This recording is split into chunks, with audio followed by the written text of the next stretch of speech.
Assalamualaikum warahmatullahi wabarakatuh. Berjumpa kembali di channel Warung Horor. Pada kesempatan kali ini saya akan membawakan cerita yang berjudul Mahasiswi Cantik Kebal Ajian Bulu Perindu. Kira-kira seperti apakah alur cerita selengkapnya? Tidak usah berlama-lama lagi, kita langsung masuk saja ke alur ceritanya.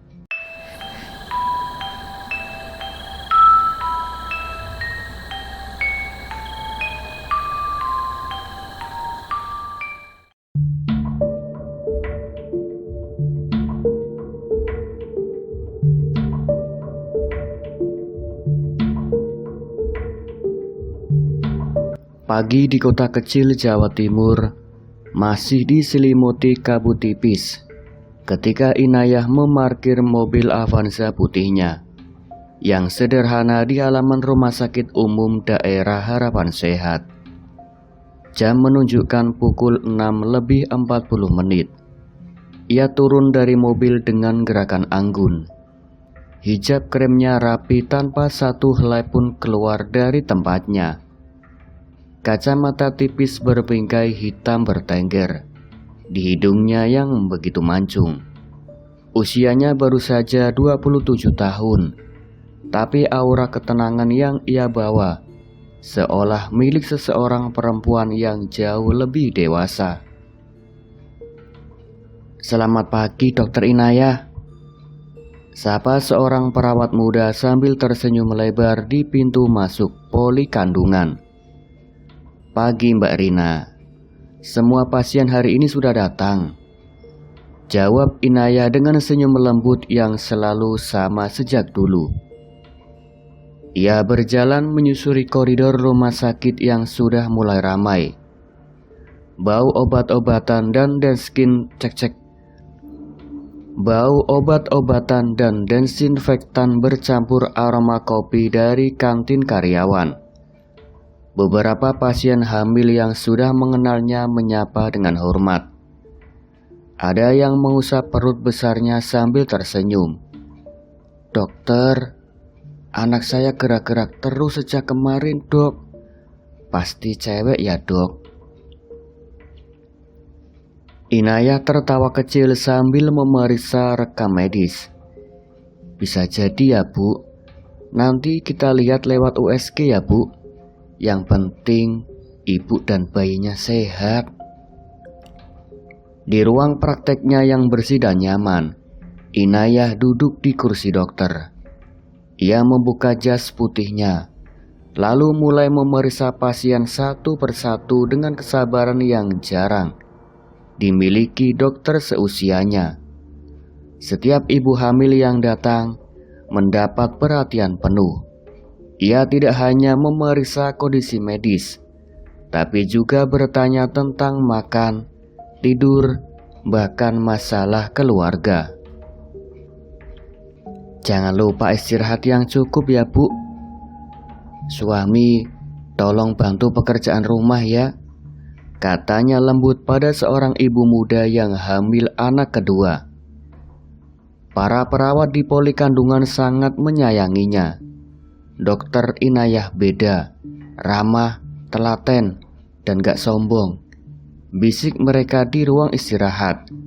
Tak ada yang tahu bahwa gadis lugu dari desa Sukosari yang dulu kuliah di kota besar itu kini telah menjadi salah satu dokter spesialis kandungan termuda di RSUD Harapan Sehat. Saat istirahat siang, Inayah duduk sendirian di taman belakang rumah sakit sambil membawa kotak bekal yang sederhana. Ia memandang pohon-pohon mangga yang tumbuh di pinggir taman. Angin sepoi-sepoi membawa aroma tanah basah. Sesekali ia tersenyum kecil, seolah mengingat sesuatu dari masa lalu. 7 tahun berlalu. Ia hanyalah mahasiswi biasa yang datang ke kota besar dengan tas ransel yang lusuh. Kini ia telah menyelesaikan spesialisasi dengan predikat Kam Meladet. Tapi ada satu hal yang tak pernah berubah. Perlindungan gaib yang menyertainya sejak masa kuliah. Kadang ia masih merasakan hembusan angin dingin yang aneh di tengkuknya saat ada niat buruk sedang mendekat. Tapi ia tidak pernah membicarakannya pada siapapun. "Masih ingat 5 orang itu, Mbah?" Gumamnya pelan sambil menatap langit. Angin berhembus lebih kencang sejenak, seolah menjawab. Sore harinya, saat Inaya sedang menulis laporan pasien, pintu ruangannya diketuk. Dr. Sumarno, kepala bagian administrasi, masuk dengan senyum lebar. Pria berusia 42 tahun itu selalu tampil rapi, dengan jas dokter yang mahal dan parfum yang menyengat. "Dokter Inaya, laporan bulanan sudah selesai. Besok ada rapat evaluasi ya," katanya sambil duduk di kursi depan meja Inaya. "Sudah dok, saya kirim ke email bapak tadi siang," jawab Inaya sopan tanpa mengangkat wajah terlalu lama. Dokter tersenyum, matanya tak lepas dari wajah Inaya.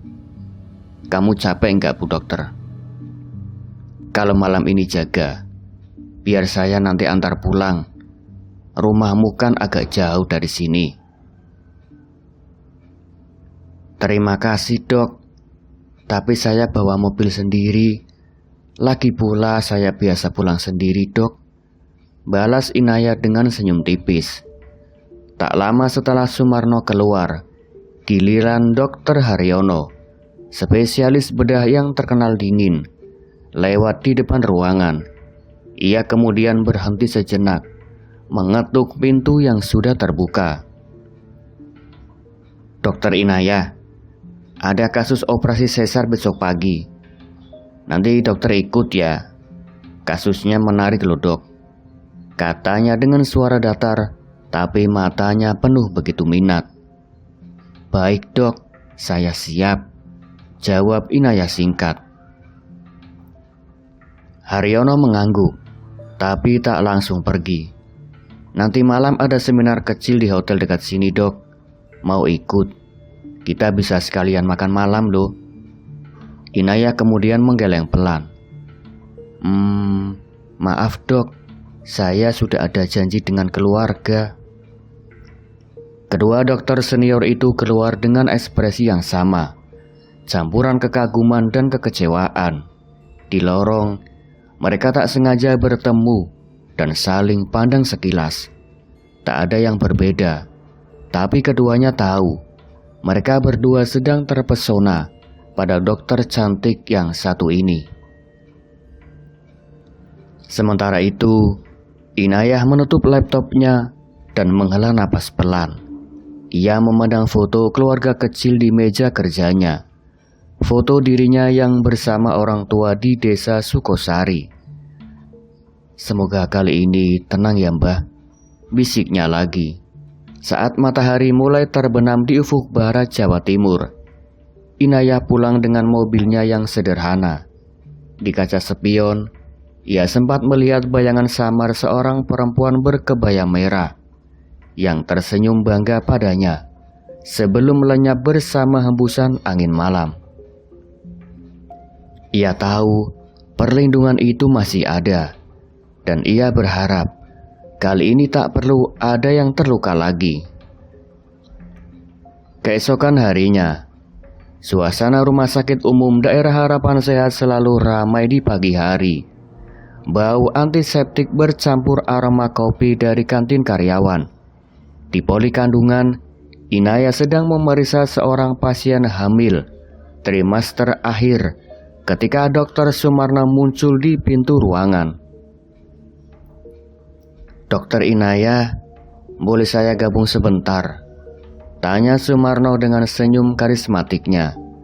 Jas dokternya selalu rapi, rambutnya yang mulai beruban disisir ke belakang, dan aroma parfum mahalnya langsung tercium. Inayah mengangkat wajah, kemudian tersenyum sopan. "Silakan Pak Dokter Sumarno."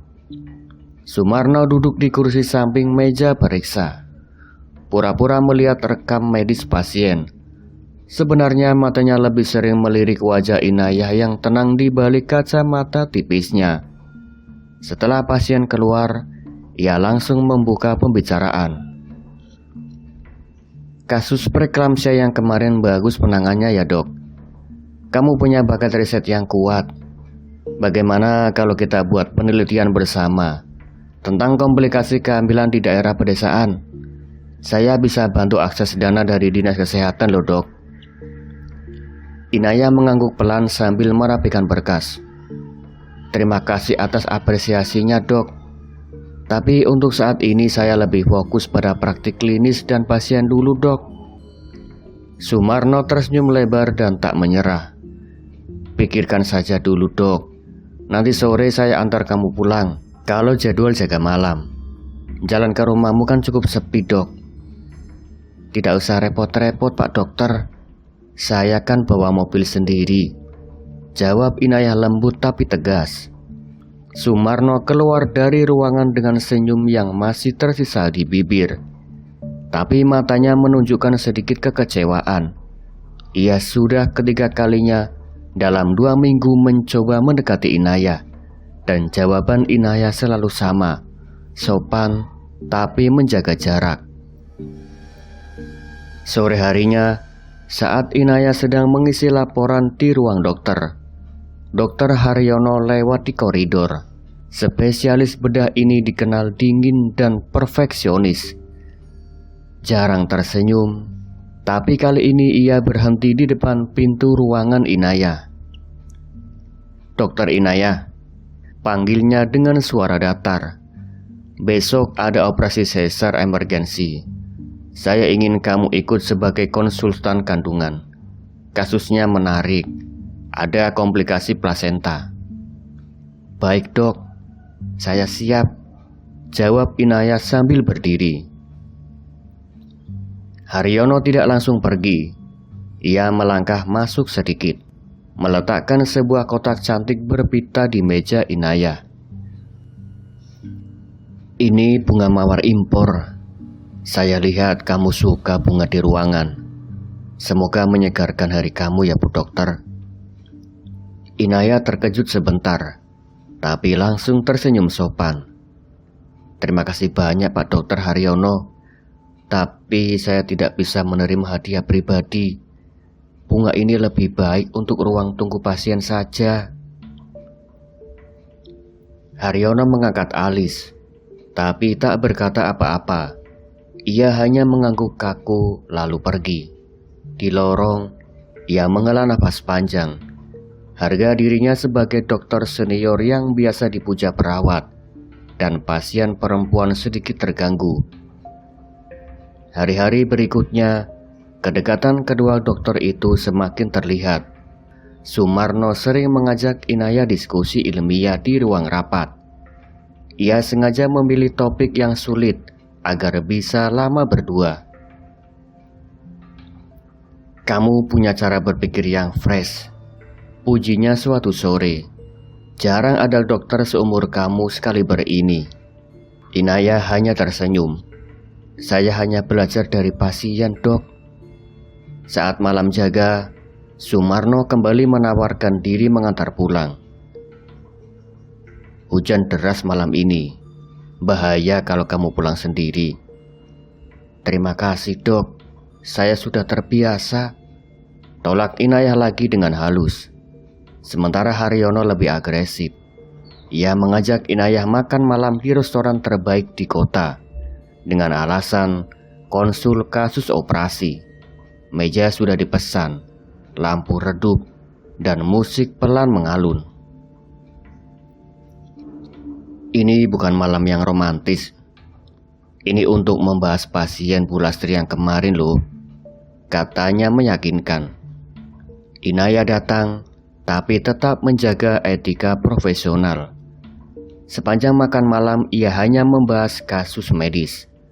Saat Haryono mencoba mengalihkan pembicaraan ke hal pribadi, Inayah langsung mengembalikannya dengan lembut. Maaf dok, Saya lebih nyaman kalau kita bahas pekerjaan saja. Haryono pulang malam itu dengan tangan terkepal di setir mobil. Cewek ini benar-benar berbeda, gumamnya. Kedua dokter senior itu mulai merasa harga dirinya terluka. Di ruang dokter, mereka tak sengaja bertemu saat istirahat. Gimana Dokter Sumarno? Sudah berhasil mendekati Dokter Inayah? Kata Haryono. Cek. Tanya Haryono dengan nada sedikit sinis sambil menuang kopi. Sumarno hanya tertawa kecil, tapi matanya tak ikut tertawa. Sama saja dengan kamu, Dok. Tapi seperti ada tembok kaca. Cantik, pintar, tapi sulit didekati. Haryono mengangguk. Saya sudah kirim bunga 2 kali dan ajak makan malam. Puji di depan tim. Tetap saja jawabannya terima kasih, dan fokus ke pasien. Mereka berdua diam sejenak. Rasa penasaran mulai bercampur dengan ego laki-laki yang terluka. Apa dia sudah punya pacar ya? Tanya Sumarno pelan. Sepertinya tidak. Saya sudah selidiki diam-diam, jawab Haryono. Tapi ada sesuatu yang aneh. Saya dengar dari alumni, dulu waktu kuliah, dia juga seperti ini. 5 senior pernah berusaha mendekati, tapi semuanya gagal. Sumarno kemudian menyipitkan mata. Menarik. Kita harus cari tahu lebih dalam siapa sebenarnya Dokter Inayah ini. Di poli kandungan, Inayah sedang memeriksa USG seorang pasien. Ia sama sekali tak tahu bahwa 2 dokter senior itu kini sedang membicarakan dirinya dengan intensitas yang semakin tinggi. Senyumnya tetap lembut saat ia berkata pada pasien, "Bayinya sehat, Bu. Tetap jaga pola makan ya." Tapi di balik ketenangannya, Inayah mulai merasakan hembusan angin dingin yang familiar di tengkuknya. Pertanda bahwa ada niat yang tidak baik mulai mendekatinya.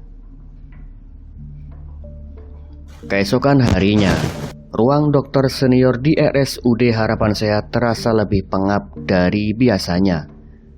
Dokter Sumarno dan Dokter Haryono duduk berdua di sudut ruangan. Hanya diterangi lampu meja kecil. Di atas meja tergeletak beberapa map dan laptop yang terbuka. Sumarno menyesap kopi hitamnya yang sudah dingin, lalu berkata pelan, "Saya sudah tidak tahan, Dok. Sudah hampir sebulan saya mendekati Inayah.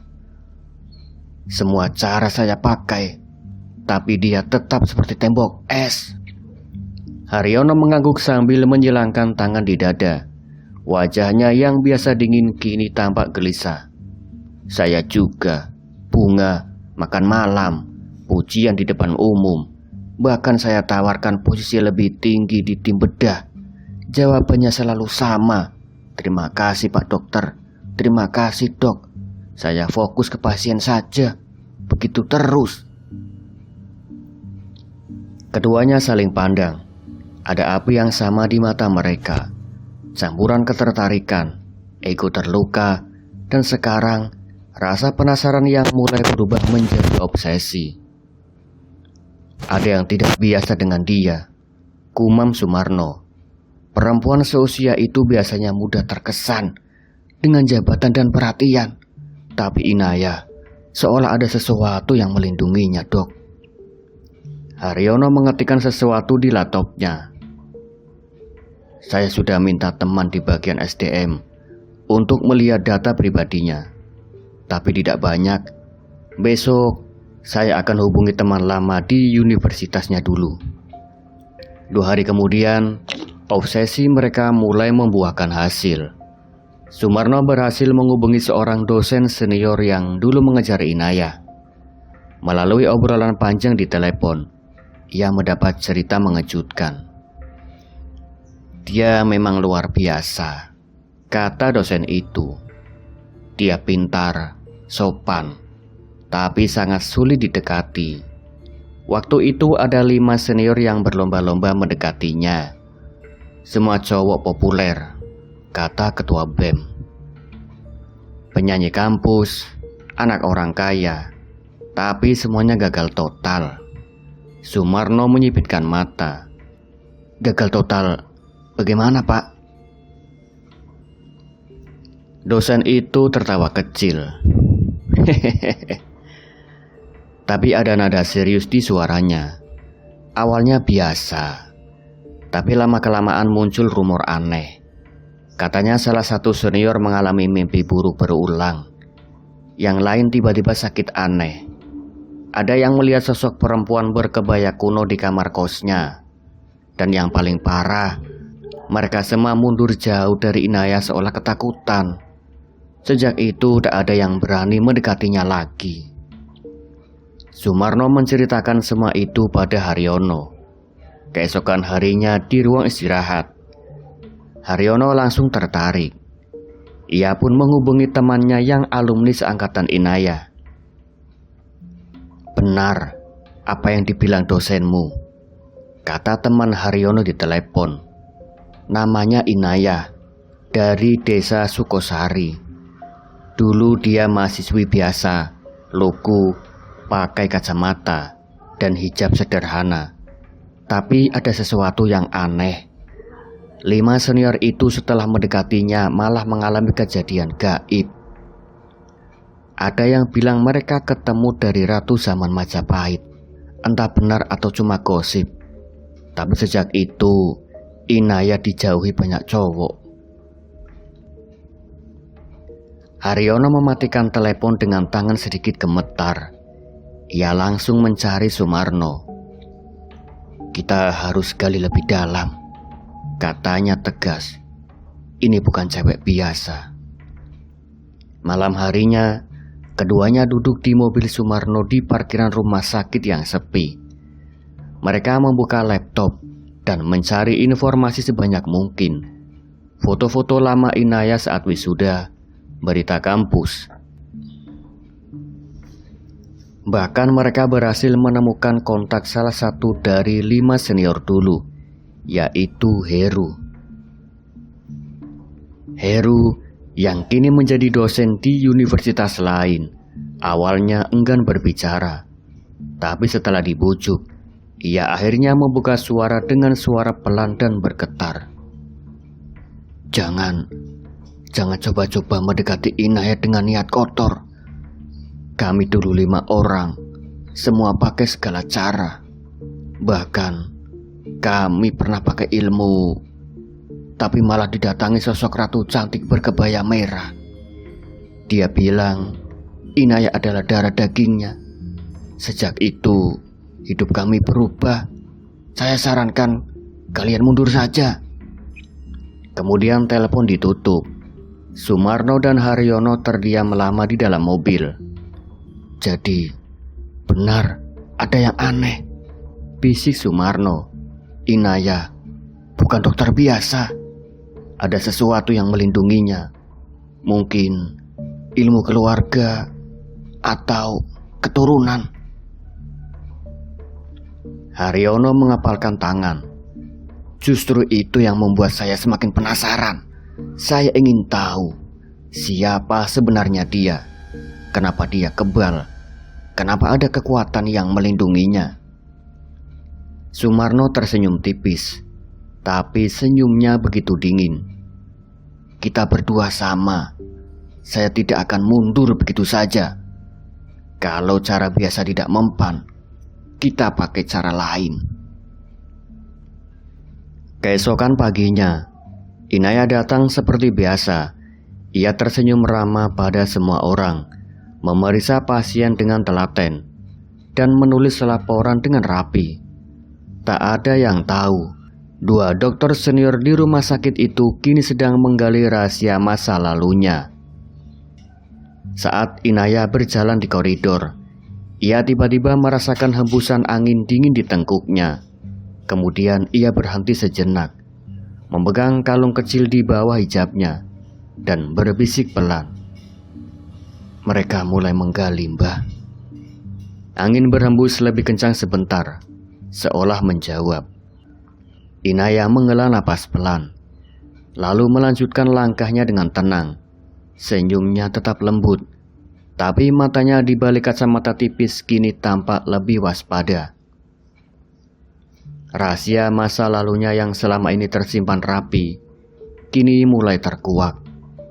Dan dua dokter senior itu tidak tahu bahwa mereka sedang bermain dengan api yang pernah membakar 5 orang sebelum mereka. Di sisi lain, setelah malam pembicaraan di parkiran rumah sakit, obsesi Dr. Sumarno dan Dr. Haryono semakin membara. Mereka tidak lagi saling bertukar kabar tentang Inayah secara terbuka, tapi masing-masing diam-diam merencanakan langkah yang sama, jalan yang sudah pernah membuat 5 senior dulu menderita. Sumarno yang lebih sabar memutuskan bertindak lebih dulu. Pada hari libur, ia mengemudikan mobilnya sendirian menuju pinggiran kabupaten, ke sebuah desa kecil di lereng gunung. Jalan semakin sempit dan berliku, akhirnya berubah menjadi jalan tanah. Di ujung kampung, berdiri sebuah rumah kayu tua dengan pagar bambu yang sudah lapuk. Asap kemenyan tipis keluar dari celah jendela. Mbah Jarwo, dukun yang sudah dikenal Sumarno sejak lama, menyambutnya di teras. Tubuhnya kurus, kulitnya gelap, dan matanya tajam seperti elang. "Sudah lama tidak datang, Pak Dokter," kata Mbah Jarwo dengan suara serak sambil tersenyum tipis. "Kali ini mau apa, Pak Dokter?" Sumarno duduk di tikar, suaranya rendah. "Saya ingin ajian yang paling ampuh, Mbah.